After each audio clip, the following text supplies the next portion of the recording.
Gloria al Señor. Hermanos, en estos minutos que nos quedan,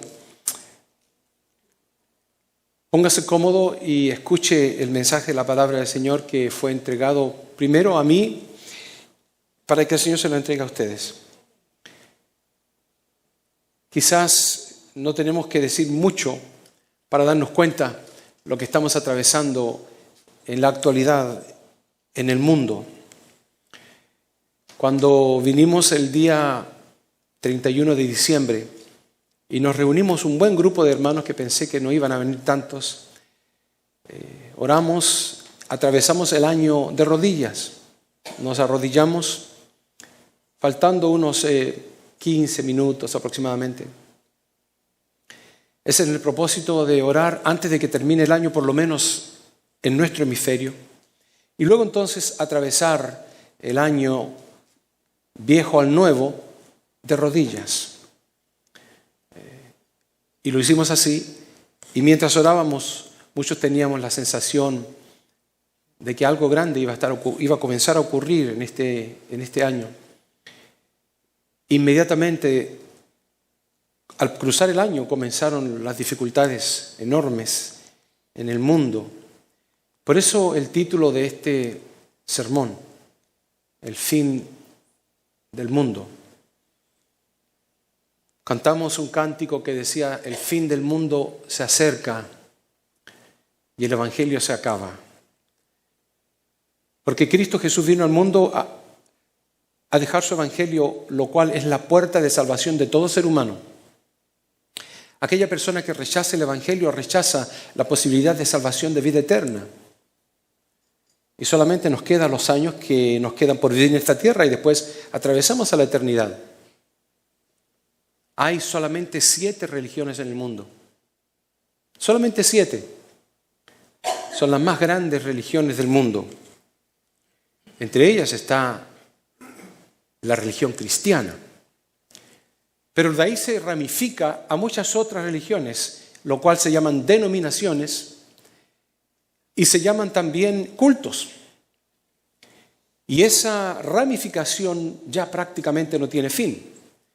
Ahí nos encontramos de esas 7 grandes religiones del mundo, entonces ya nos encontramos con creencias de adoración al sol, al viento, al agua, al fuego. Creencias como que se puede conversar o traer los muertos de vuelta y cosas por el estilo que son solamente fantasías y solamente confunden a las personas. Interesantemente, el título de este mensaje, al ser el fin del mundo, nos hemos dado cuenta, hermanos, que jamás en estas condiciones en las que vivimos hoy, jamás hubo tanta expectación por lo que puede suceder en la tierra hoy en día, tanto con los hombres, para con las naciones, para con también lo que va a ocurrir al mismo planeta Tierra. Hay una pregunta que surge en nuestros corazones y en el corazón de millones de personas que están atravesando la expectación de qué sucederá, y es: ¿cuándo se acabará el mundo? Si supiéramos esa pregunta, si supiéramos la respuesta de esta pregunta, estaríamos todos desesperados. Porque cuando hace años atrás llegamos al año 2000, al Y2K que se le llamó, hubieron gente que subió a los edificios, se emborrachó, se endrogó, con el propósito de no estar conscientes de que el fin del mundo venía. Y se endrogaban, se emborrachaban, esperando de que si la catástrofe del cosmos llegara en ese momento, ellos ni siquiera lo sintieran. Pero no llegó. El mundo no se acabó. Luego, al poco tiempo después, tuvimos el 2012, que por cierto el calendario maya o azteca decía que el mundo se terminaba en el 2012. Pasamos incluso todos estos años y el mundo no se ha acabado. Existió un hombre también, Nostradamus, que comenzó a pregonar de que el mundo eventualmente se terminaría exactamente. Habrá entendido el calendario, me imagino, pero también que se acababa en el 2012. Y llegó y no pasó nada. Mucha gente, como los testigos de Jehová, dijeron que se acababan en el 1914 y quedaron en la mismísima vergüenza ante el mundo. Eventualmente dijeron que se iba a acabar por fin en el año 1977. Y pasó el 77 y quedaron en la vergüenza. Ahora ya no dicen nada más. Pero hermanos, la pregunta es, ¿cómo se acabará el mundo?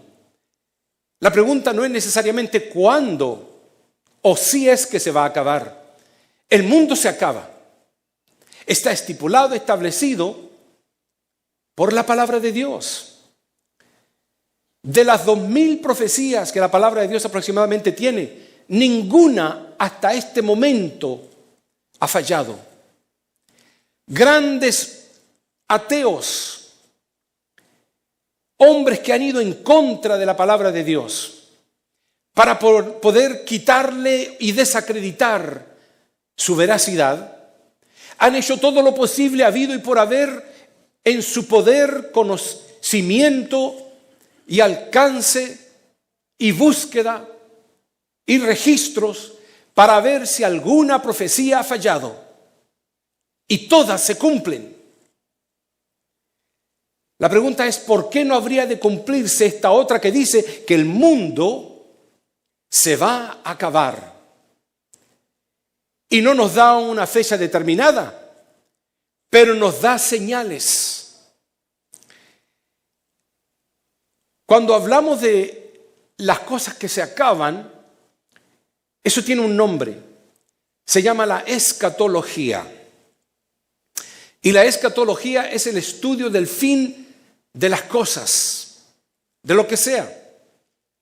La escatología habla del fin de las personas, muertes de individuos.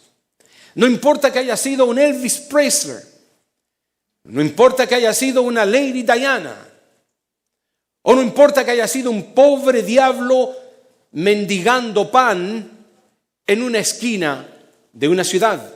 Todos llegan a un escatos, a un fin, y todos tenemos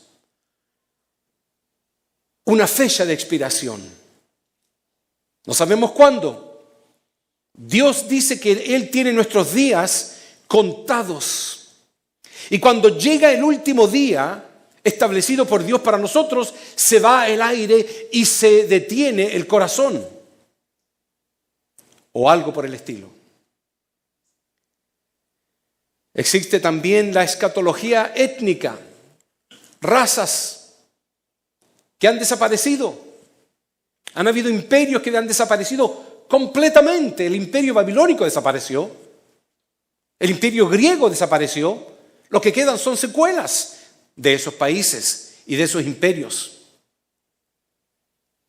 Y hay muchos otros que uno ni siquiera los conoce. Los hititas. Muchos de ustedes ni siquiera conocen quiénes eran los hititas. Pues un imperio.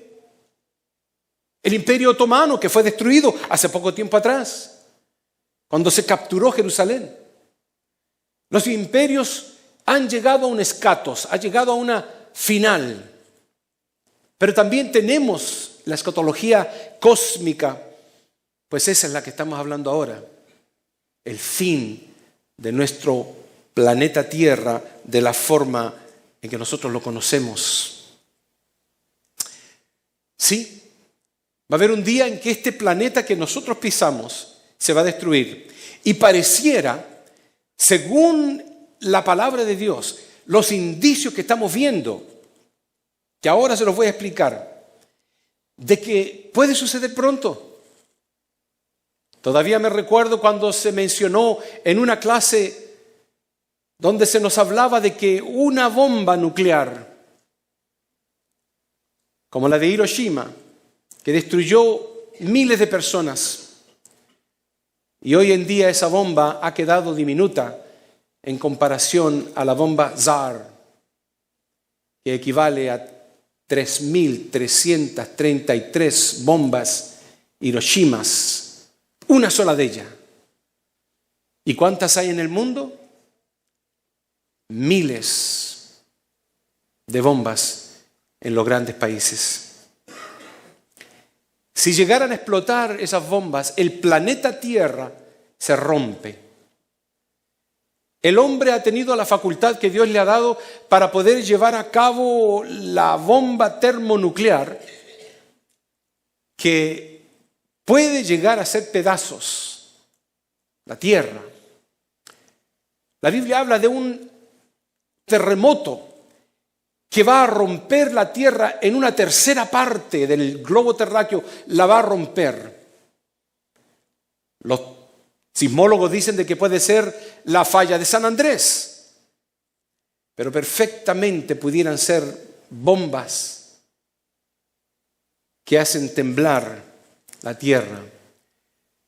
No sabemos cómo ocurrirá, pero este planeta en que usted pisa en este momento tiene su fin, va a acabarse. Y la palabra de Dios lo dice de la siguiente manera: pero el día del Señor vendrá como ladrón en la noche, en el cual los cielos pasarán con gran estruendo y los elementos ardiendo serán deshechos, y la tierra y las obras que en ella hay serán quemadas. ¿Sabe lo que nos está diciendo la palabra de Dios? Cuando la palabra de Dios dice ahí que los cielos pasarán, la palabra pasarán en el griego, en el original bíblico, no significa solamente que pase, significa que desaparece o se destruye. Así que está diciendo de que en los cuales los cielos se destruirán de alguna forma u otra. Seguramente va a haber un choque de planetas y asteroides y cometas, de la misma forma que una estrella solar se rompe en pedazos y se esparce por el cosmos. Yo no sé cómo va a suceder. La palabra de Dios lo está diciendo y lo establece, de que va a haber un momento en que la tierra y los cielos va a pasar. Cuando Juan el teólogo fue llevado a la isla de Patmos, por allá por el Asia Menor, y lo dejaron como si hubiera sido la isla de Alcatraz, estaba preso, lo dejaron tirado para que se muriera incluso, aunque no murió, incluso regresó a Éfeso a ser pastor anciano de ese lugar. Pero mientras estaba en Patmos, Dios le dio una visión y le mostró las cosas que iban a suceder en el fin del mundo.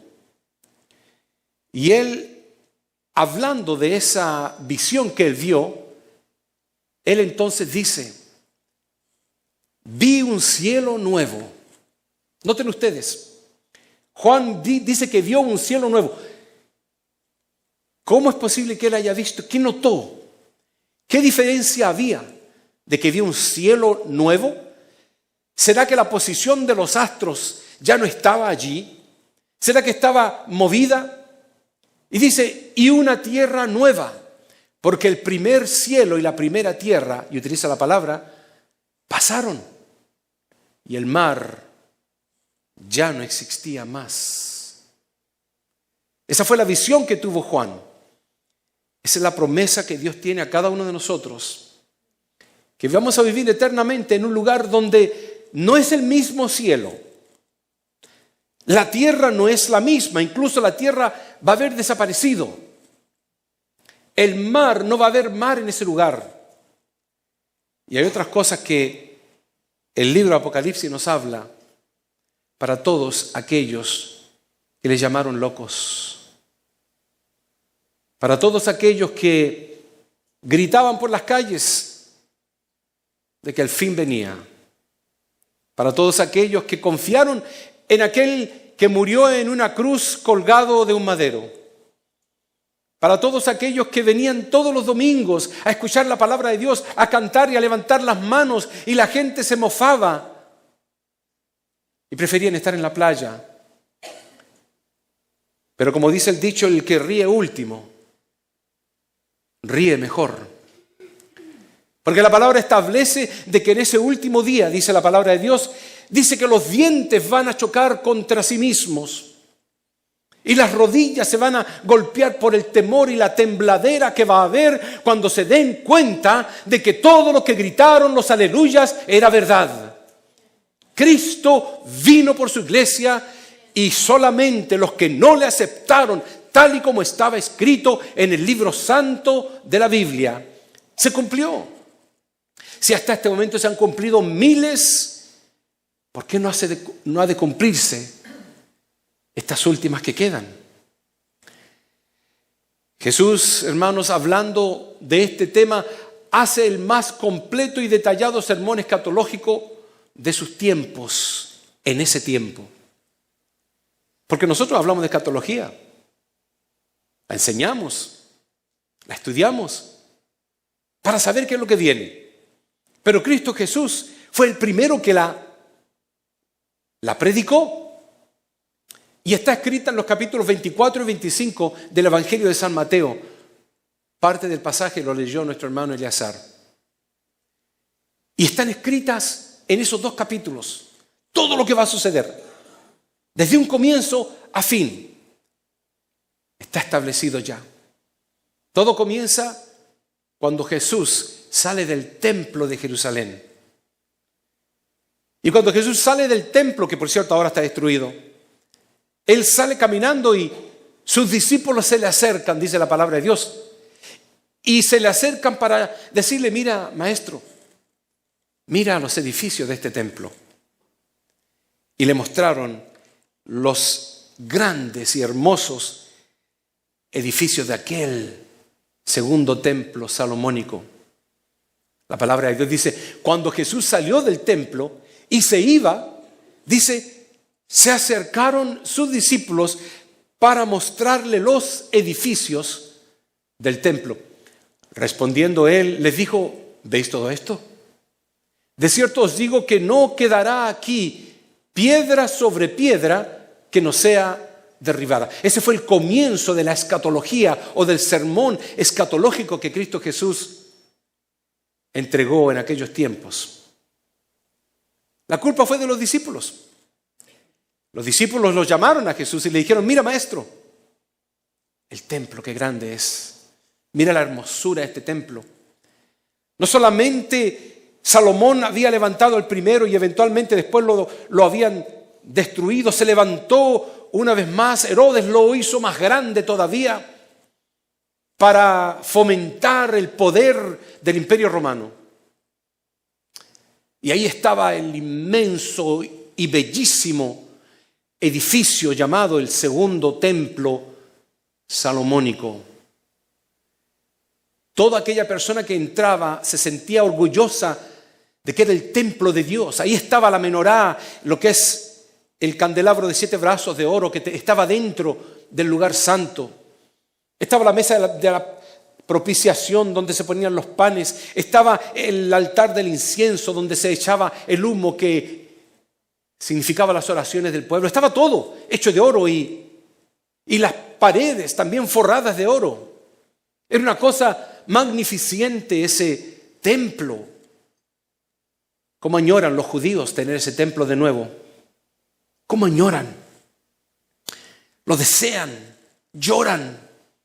Se pegan a la muralla de los lamentos a llorar y a pedir: danos una vez más el templo. Y está prometido de que va a ser levantado. Está establecido de que el templo se va a levantar. Y cuando estuve en Jerusalén pude entrar al lugar del instituto del templo y ahí nos mostraron, todo está listo. Las vestimentas de los sacerdotes, todo preparado. Solamente, y la piedra también que se va a poner oficialmente para levantarse el templo está lista. Pero en ese tiempo los discípulos se le acercaron a Jesús y le dijeron, mira, maestro, este templo tan hermoso. Y ahí fue que Cristo le respondió, ¿veis todo esto?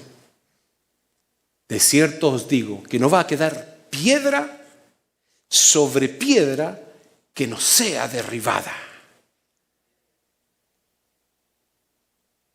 No pasaron muchos años, para ser exacto, unos 30, y ese templo estuvo totalmente en el piso. Fue una de las profecías más drásticas, convincentes, que verbalizó Jesús. Porque ese famoso templo, el templo salomónico, el segundo, quedó totalmente en ruinas. Y su belleza, la belleza de los caminos, de los pasajes, donde habían levantado esos pilares con piedras venidas de otros países, de Egipto y otros lugares, mármol blanco y mármol negro, verde, que ha sido a través de los años robado y llevado por compañías. Ya no queda nada. Lo interno de aquel gran lugar donde tenían que adorar. El orgullo de todo judío. No quedó nada más que las ruinas. Y las piedras están ahí para atestiguar lo que Jesús dijo. Por eso que Cristo Jesús lo dijo, las piedras hablarían. ¿Y cómo han hablado? Las grandes piedras que pueden pesar 10 toneladas, la más pequeña, y 100 toneladas, la más grande. Imposible de ser movida fácilmente. Y sin embargo, fueron destruidas por los ejércitos de aquel hombre llamado General Tito. La palabra del Señor nos dice, hermanos, y estando él, refiriéndose a Jesús, sentado en el monte de los Olivos, los discípulos se le acercaron aparte. Noten ustedes lo que pasó. Ya no estaban en Jerusalén, pero es el mismo capítulo de Mateo 24. Y es solamente un versículo después. ¿Qué pasó? Ya no estaban en Jerusalén, porque los discípulos le dijeron, miras, maestro, el edificio. Cristo le dijo, no va a quedar piedra sobre piedra aquí, tranquilo. Todo va a ser derribado. Luego de repente se salta el capítulo 24 al versículo 3 y dice, y estando sentado en el monte de los Olivos. ¿Sabe por qué? Porque desde Jerusalén usted puede caminar, atraviesa la ciudad, sale por la puerta del este y entra al monte de los Olivos, atraviesa del valle de Cedrón y llega al monte de los Olivos. Es cosa de caminar nada más. Cristo salió del templo, salió de Jerusalén, atravesó la muralla del este, atravesó el valle de Cedrón y llegó al monte de los Olivos, y dice que se le acercaron los discípulos una vez más. Aparentemente el mismo día, sin duda alguna. Y sentado, dice, en el monte de los Olivos, los discípulos se le acercaron aparte diciendo, y esto me llamó la atención, por eso lo puse de esa forma, diciendo, ¿cuándo serán estas cosas? Noten ustedes, los discípulos le preguntan a Jesús, Maestro, ¿cuándo serán estas cosas? La pregunta es, ¿qué cosas? ¿A qué cosas se estaban refiriendo los discípulos? Pues se estaban refiriendo a lo que estaban conversando hace unos minutos atrás. ¿Qué habían conversado? De que el templo iba a ser destruido y no iba a quedar piedra sobre piedra. Y por cierto, eso ocurrió al pie de la letra, porque los famosos soldados romanos, para poder sacar el oro derretido que se incrustaba entre las piedras y rocas, movían cada roca y cada piedra para poder sacar el oro que había entrado por las rendijas. Se cumplió al pie de la letra la profecía de Cristo. Pero ellos le preguntaron, ¿cuándo serán estas cosas? ¿Sabe usted que Cristo no respondió? Interesantemente, Cristo no dio la respuesta. La segunda pregunta que los discípulos le hicieron a Jesús inmediatamente está en el mismo versículo. ¿Y qué señal habrá de tu venida? Y luego se hizo una tercera pregunta. Y la tercera pregunta fue, ¿y del fin del siglo? Ahora, cuando tomamos esas tres preguntas y las separamos, encontramos que la primera que dice, ¿cuándo serán estas cosas? Era precisamente que le estaban preguntando, ¿cuándo será la destrucción de este templo? La segunda pregunta, ¿y qué señal habrá de tu venida? Implicaba, ¿cuál será la señal de tu retorno? Ya no la destrucción del templo, sino que cuándo vendría, pero Cristo todavía ni siquiera se había ido. Cristo estaba con ellos. Cristo no había muerto todavía. Así que la pregunta de los discípulos era atravesando la muerte de Jesús, sabiendo que Él iba a venir después, y la pregunta fue, ¿y cuál será la señal de tu retorno? Y la tercera pregunta implica entonces cuál será la señal del fin del mundo. Son tres etapas. Una, el templo, ¿cuándo va a ser destruido? Imagínense que si Cristo le hubiera dicho, dentro de 30 años, muchachos. Sería como si nos dijera a nosotros, ¿cuándo nos vamos a morir? Nos prepararíamos desde ahora hasta el último día a ser mejores, a ser más buenos, o a lo mejor a viajar el mundo y gastar los últimos centavos que tenemos. Y dejarnos encalillados y endeudados seguramente porque no vamos a tener que pagar los patos. Pero los discípulos le hicieron esa pregunta, ¿cuándo va a suceder lo del templo? Cristo no respondió, solamente les dijo, no va a quedar piedra sobre piedra. Y luego Cristo saltó a las demás cosas. Y en el versículo de Mateo capítulo 24, versículo 5, Cristo entregó a sus discípulos la profecía de que iba a haber confusión doctrinal.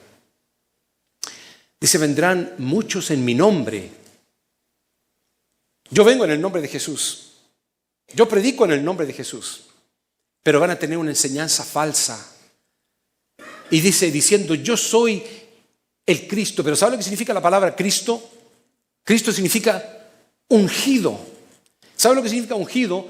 Toda persona que ha sido predeterminada para un oficio en la iglesia. Pastor, diácono, profesores. Esas personas van diciendo, yo soy el ungido, yo soy el que fue predispuesto por Dios para este trabajo, pero con engaños, confusión doctrinal. ¿Quién tiene la verdadera religión? Y por eso hay, como les dije, millones, como algunos que adoran los animales y no quieren matar una hormiga porque puede ser el tío o la abuela, como en India, que se están muriendo de hambre y el hambre es exorbitante porque prefieren morirse de hambre y no matar la vaca porque la vaca puede ser un pariente. Entonces Satanás, el diablo, ha confundido las mentes y ha llevado a la gente a pensar y a creer lo que dice la Biblia. Fábulas, cuentos de hadas. Tendrán comezón de oír, pero cuéntame algo que me llame la atención. No me diga la verdad porque entonces no la quiero. Pero vaya usted donde el doctor y dígale al doctor, doctor, no me dé la medicina correcta porque es amarga, no me gusta. Deme algo que no tiene sentido. Algo que no me sane. Eso no me duele. Tanta gente que está confundida hoy en día. Eso lo vamos a seguir tocando más adelante en otros temas. Pero solamente para dactilar lo otro que dijo Jesús fue en Mateo capítulo 24, versículo 6. Conflictos militar, guerras, rumores de guerras y nación contra nación, reino contra reino, y es exactamente lo que hoy día vemos. Y en tercer lugar, Cristo Jesús en Mateo 24:7 mencionó del caos mundial, pestes, lo que significa enfermedades y hambres. Las Naciones Unidas temen de que vaya a haber una pandemia tan grande que no podamos controlar. La Administración de la Salud sabe que en cualquier momento puede ocurrir terremotos, maremotos. Esas son las tres cosas que Cristo dijo. Cristo Jesús de ahí ramificó las cosas que iban a suceder. Pero eso es básicamente todo. Conflicto militar, el caos mundial y la confusión doctrinal de cuál es la verdad. Pero voy terminando con lo que Cristo Jesús dijo al final. Y no al final del capítulo, porque el capítulo continúa y lo vamos a estar estudiando durante todos estos tiempos, estos domingos que vienen. Pero Cristo terminó esta sección diciendo, y todo esto será principio de dolores. Señor, todo lo que hablaste será solamente, dijo él, principio de dolores. Así que, hermanos, la palabra de Dios nos alerta, porque vosotros sabéis perfectamente que el día del Señor vendrá así como ladrón en la noche. Que cuando digan paz y seguridad, entonces vendrá sobre ellos destrucción repentina como los dolores a la mujer encinta. La mujer es embarazada, es fecundada y atraviesa 7, 8, 9 meses con algunos problemas. Pero hay un momento determinado por Dios de que la mujer tiene que ser así, en que comienzan los dolores de parto simultáneamente, más a menudo, concurrentemente, con más intensidad, hasta que la mujer pega gritos para que pueda expulsar una nueva vida. Claro, hoy día existe la inyección que se la pone a la mujer para que no sienta dolor, y hay medicinas y cosas que ayudan y todo lo demás. Pero el ejemplo bíblico es lo natural, que la venida de Cristo Jesús se ha estado avisando por mucho tiempo. Muchos pastores, predicadores hemos predicado, hemos gritado al mundo. Pero va a llegar un momento en que va a suceder, y en ese momento todo va a ser repentino y todo va a ser rápido. Por eso que la palabra del Señor nos dice, permaneced en Él, para que cuando se manifieste, tengamos confianza, para que en su venida no nos alejemos de Él avergonzados. No, que no pasemos vergüenza cuando Cristo venga, y que podamos escuchar, ven, buen siervo y fiel, en lo poco fuiste fiel, en lo mucho te pondré. Y que podamos escuchar esas palabras. Pero primero tenemos que escuchar estas. Para que sean afirmados vuestros corazones irreprensibles en santidad, delante de Dios, nuestro Padre, en la venida de nuestro Señor Jesucristo. Para que nuestros pies se afirmen. Porque yo he escuchado, pastor, usted está muy fuerte hablando. No importa, hermanos, les hablo con fuerza, pero con amor, como si fueran mis hijos. Porque a los niños se les reprende, pero en amor. Hay una combinación de amor, de ternura, pero también de disciplina. Y muchas veces, si no, esta iglesia estaría llena y las sillas tendrían que estar hasta allá al fondo con los 600 hermanos que han atravesado por esta iglesia. ¿Dónde están? Pero la palabra del Señor dice que ancho es el camino que lleva a la perdición y angosto es el camino que lleva a la vida eterna, y pocos andan en él. Por eso la palabra del Señor nos vuelve a reiterar: esperar de los cielos a su Hijo, al cual resucitó de los muertos, a Jesús, quien nos libra de la ira venidera. ¿Quieres ser librado de la ira venidera? ¿Quieres ser librado de todo lo que viene, toda la catástrofe? Si creemos de que ahora estamos viviendo tribulación, está muy equivocado. La tribulación no la estamos atravesando ahora. Los que continúen con estos sermones se van a dar cuenta de que la tribulación está claramente establecida, detallada, y está pronto a ocurrir. Por eso que como cantábamos el corito, yo soy hijo de Dios, ojalá solamente no lo haya usted cantado. Porque cantarlo lo puede cantar Pavarotti también. Pero el que lo canta de corazón, el que dice desde su propia alma, Señor, yo soy tu hijo porque tú me redimiste con tu sangre, me compraste con tu sangre. Escribiste mi nombre en el libro de la vida, no solamente en el libro de membresía, sino en el libro de la vida del Cordero. Porque existe el libro de los vivientes, que cuando dejan de existir ya se ha borrado el nombre. Mi suegro tenía la costumbre de decir, el que nace una vez, muere 2 veces. Y el que nace 2 veces, muere 1 vez nada más.